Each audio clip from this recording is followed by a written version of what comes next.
사가랴의 부인 엘리사벳이 임신 6째 달쯤에 천사 가브리엘이 하나님을 보내심을 받아 갈릴리 나사렛에 가서 처녀 마리아를 만났어요.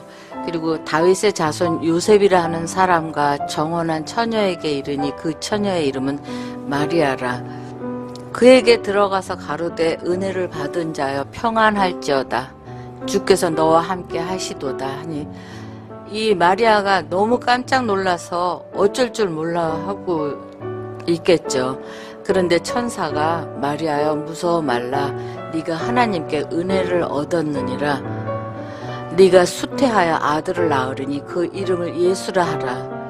저가 큰 자가 되고 지극히 높으신 이의 아들이라 일컬을 것이요 주 하나님께서 그 조상 다윗의 위를 저에게 주시리니 영원히 야곱의 집에 왕노릇 하실 것이며 그 나라가 무궁하리라.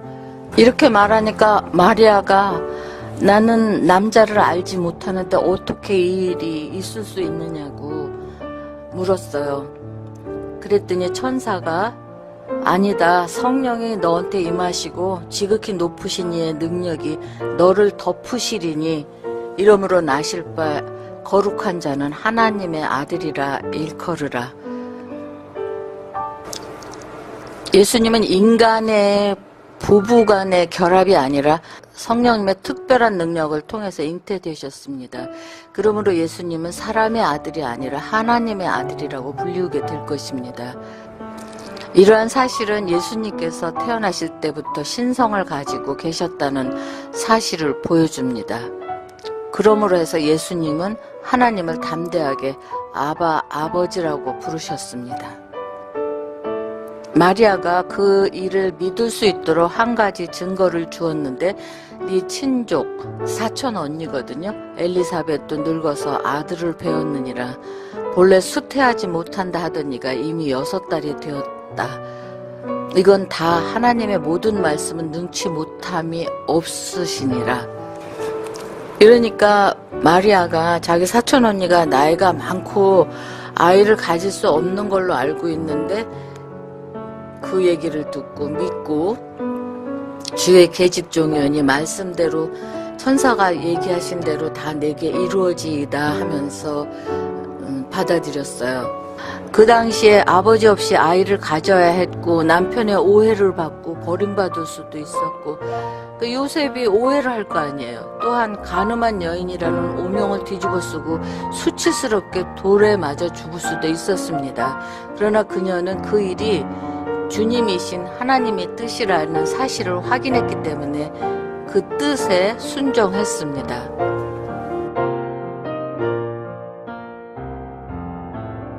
하지만 확인하고 싶었겠죠. 그래서 천사로부터 메시지를 받은 후에 즉시 일어나서 신속하게 엘리사벳이 사는 산지로 달려갔습니다.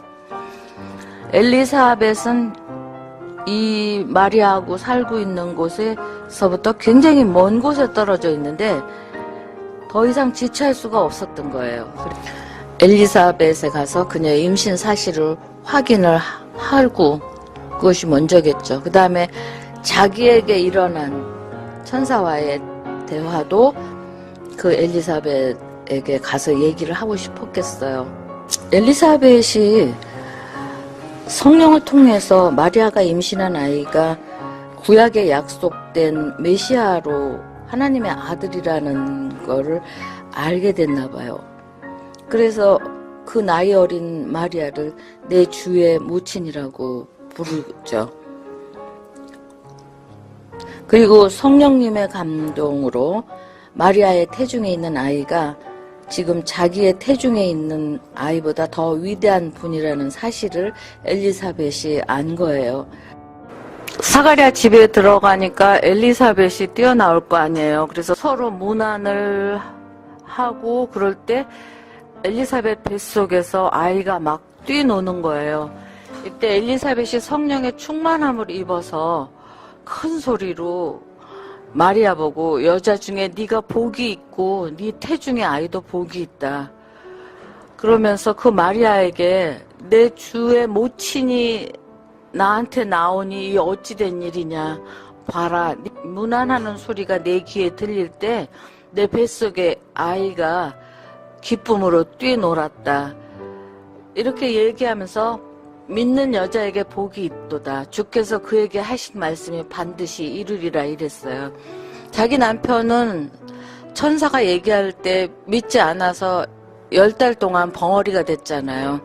그런데 엘리사벳이 볼 때 마리아가 충분히 그 천사의 말을 듣고 순수하게 믿고 여기까지 온 거잖아요. 그러니까 진심으로 축복을 했고 하나님의 약속을 순수하게 믿는 사람은 복된 사람이다. 그리고 천사가 전해준 말이 반드시 성취될 것이라고 선언한 것은 나도 그 기적을 체험해서 지금 그 아이를 이렇게 가지고 있는데 천사가 마리아에게 전해준 말씀도 반드시 이루어질 것이라고 이렇게 선포를 해주면서 연약한 마리아에게 큰 확신을 주었습니다.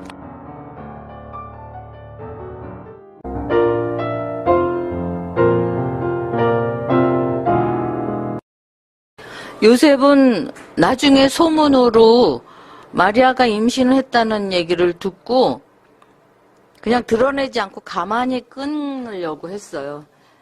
왜냐하면 약혼한 사람이라도 부부를 간주하기 때문에 마리아를 간원죄로 고소할 수 있거든요. 요셉이. 그런데 만약에 그렇게 고소하면 사람들이 막 돌로 쳐서 죽이는 거예요. 그러니까 그럴 수도 없고 그냥 고발하지 않고 조용히 파혼 증서를 주고 그녀와 맺은 약속을 파기할 수도 있었어요. 그러면 마리아는 다른 사람하고도 결혼할 수 있거든요. 그런데 지금 요셉의 마음에 다른 남자 누지 맞아서 임신을 했다고 생각하면 얼마나 그 배신감으로 분노하겠어요. 그래서 굉장히 많은 고민을 했습니다. 그런데 요셉이 경건한 신앙인이었던 점을 고려하면 아마 이 문제에 대해서 하나님께 기도하면서 하나님의 인도를 구했을 것입니다. 그리고 이러한 과정을 통해서 인간적인 복수 감정을 절제하고 마리아를 용서하기로 결심했습니다. 파혼 증서를 써주고 조용히 그냥 헤어지려고 마음을 먹고 있는 거예요. 그렇게 막 고민하고 그럴 때에 주의 사자가 꿈에 나타나서 다윗의 자손 요셉아 내 아내 데려오기를 무서워 말라. 저에게 잉태된 자는 성령으로 된 것이다.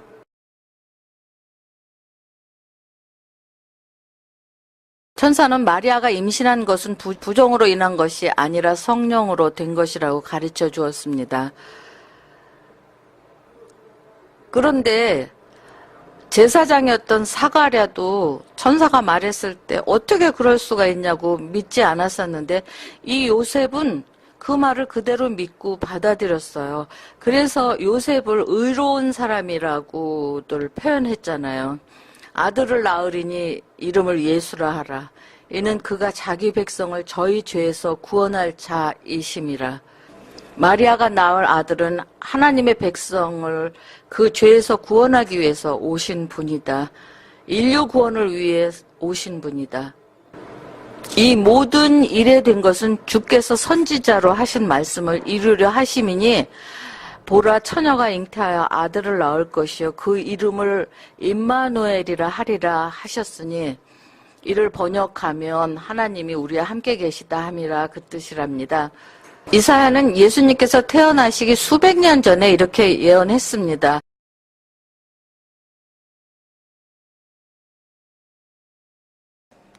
요셉은 천사가 전해주는 말을 듣고 마리아의 임신으로 인해 가졌던 모든 걱정과 의심에서 벗어날 수 있었고 사랑하는 마리아와 파혼하지 않아도 되었기 때문에 너무 기뻤고 그래서 잠에서 깨어나자마자 즉시 일어나서 약혼한 마리아를 집으로 데리고 왔어요.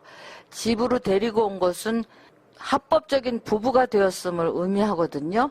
그런데 요셉은 천사의 지시대로 마리아가 아기를 낳을 때까지 그녀와 동침하지 않았다고 합니다. 그리고 마리아가 해산할 기한이 돼서 천사의 예고대로 아들을 낳았을 때 이름을 예수라고 지었습니다.